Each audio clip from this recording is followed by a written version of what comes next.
ലോകാ സമസ്താ സുഖിനോ ഭവന്തു. ചെറിയൊരു കാര്യം. ഒരു സുന്ദരിയായ ഒരു സ്ത്രീയും ബുദ്ധിമാനായ ഒരു പുരുഷനും. ഈ സ്ത്രീക്ക് അയാളെ ഭയങ്കര ഇഷ്ടമാണ്. അയാളുടെ ബുദ്ധി സാമർഥ്യത്തിൽ അതീവ താല്പര്യവും ഈ സ്ത്രീക്കുണ്ടായിരുന്നു. അപ്പോൾ ഒരു ദിവസം ഈ സ്ത്രീ അയാളോട് പറഞ്ഞു, നമുക്കൊന്ന് കല്യാണം കഴിച്ചാലെന്ത്? എനിക്ക് സൗന്ദര്യമുണ്ട്, നിങ്ങൾക്ക് ബുദ്ധിയും ഉണ്ട്. അപ്പം നമ്മളിൽ ജനിക്കുന്ന കുട്ടികൾ ബുദ്ധിയുള്ള കുട്ടിയോ ആയിരിക്കും, സൗന്ദര്യമുള്ള കുട്ടിയോ ആയിരിക്കും. എൻ്റെ സൗന്ദര്യം ആ കുട്ടിക്കും, നിങ്ങളുടെ ബുദ്ധി ആ കുട്ടിക്കും കിട്ടും. അപ്പോൾ സൗന്ദര്യവും ബുദ്ധിയും ഈ കുട്ടിക്ക് കിട്ടുമ്പം അത് ഏറ്റവും വലിയ ഭാഗ്യമല്ലേ? നമുക്കതൊന്ന് ആലോചിച്ചൂടെ? എന്നെ കല്യാണം കഴിക്കാമോ എന്ന് സ്ത്രീ ഈ ബുദ്ധിമാനോട് ചോദിച്ചു. ബുദ്ധിമാൻ അതിന് മറുപടി പറഞ്ഞ്, തിരിച്ച് സംഭവിച്ചാൽ എന്തു ചെയ്യും? എൻ്റെ സൗന്ദര്യവും എൻ്റെ ബുദ്ധിയുമായ എന്തായിരിക്കും അവസ്ഥ? അത് കാരണം നമ്മൾ ഇതിൽ നിന്നും പിന്തിരിയുന്നതാണ് ഏറ്റവും നല്ലത്. അല്ലെങ്കിൽ നമ്മൾ ഒരു കാര്യം തീരുമാനിക്കണം, എന്ത് വന്നാലും നമ്മളിത് സ്വീകരിക്കാൻ തയ്യാറ്. ബുദ്ധി ഭഗവാൻ തന്നാലും സൗന്ദര്യം തന്നാലും രണ്ടും ഒരുമിച്ച് ഒരു വ്യക്തിയിൽ ഭഗവാൻ തരാൻ ഉദ്ദേശിക്കുന്നതെങ്കിൽ നമുക്കത് സ്വീകരിക്കാം.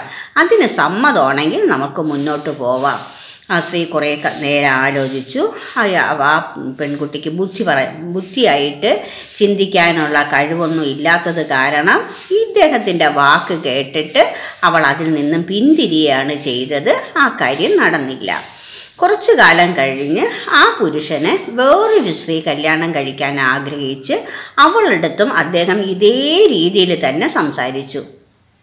ആ സ്ത്രീ പറഞ്ഞു, എന്ത് വന്നാലും എല്ലാം ഈശ്വരൻ്റെ കൈകളിലാണ്. ഈശ്വരൻ നമുക്ക് ഏത് രീതിയിലാണ് തരുന്നത് ആ രീതിയിൽ സ്വീകരിക്കാൻ ഞാൻ തയ്യാറാണ്.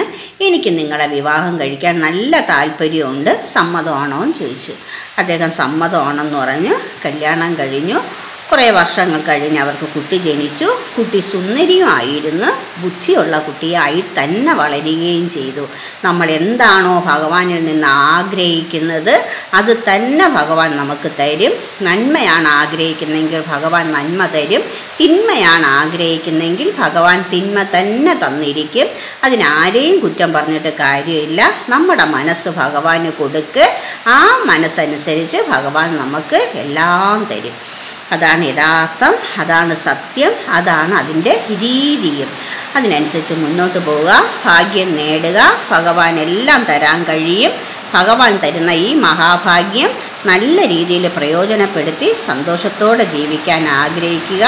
എല്ലാവർക്കും ഈ മഹാഭാഗ്യം കിട്ടും. ലോകാ സമസ്താ സുഖിനോ ഭവന്തു. ലോകാ സമസ്താ സുഖിനോ ഭവന്തു. ഇത് നിങ്ങൾ അനുഭവിച്ചറിയുക.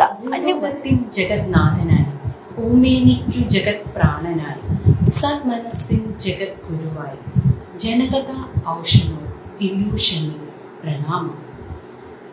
കൽക്കി ഭാരതിയമ്മ, കൽക്കി TC 42/3481, PURA നമ്പർ 113, ഉണ്ണിനഗർ, നല്ലത്തുറോഡ്, പൂജപ്പുര, തിരുവനന്തപുരം, കേരള.